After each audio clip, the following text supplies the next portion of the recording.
उद्धव ठाकरेंबरोबर जेव्हा मी फिरायचो कुठेही चालले तर त्यांचे झेड सिक्युरिटी स्कॉटिंग घेऊन निघतात. म्हणजे एक गाडी मागे पोलिसांची गाड्या, मग बाजूला बायकर्स सगळे त्यांचे ते असणार आणि सगळे असे निघतात टोळी. तर एकदा ते चाललेलं एका ठिकाणी एका लँडसेंड वर ना कुठे चाललेलं घरी. तर तेव्हा तू येशील का मातोश्रीला? मी येतो ना. कसं येशील? मी वेस्पावरनं येतो. मग बोला टाक स्कॉटिंग मध्ये.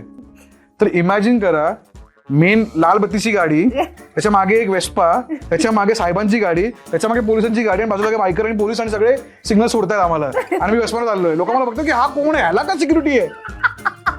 मध्ये लाल वेस्पाला सिक्युरिटी काय आणि मागे साहेबांची गाडी काय याच्या? मेन ना मला साहेबांनी कधीच ओरडले नाही.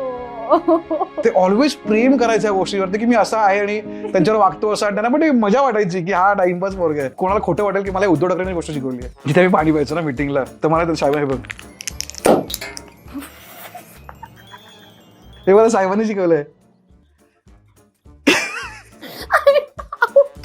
एवढी मजा करायचो ना आम्ही. विचार कर ना, हे आता मी साहेबांबरोबर करतो. कोणाला वाटेल हे खरं भेंडी की हे आम्ही अशी मस्ती करायचो आणि गप्पा मारायचो. तर मला कधी असं वाटायचं की वहिनीनं असं वाटायचं की आम्हाला साहेबांना बॅड इन्फ्लुएन्स यायचा. साहेबांना आम्हीपासून लांब ठेवा असं होऊ शकत होतं. तर हे सगळं करायचो.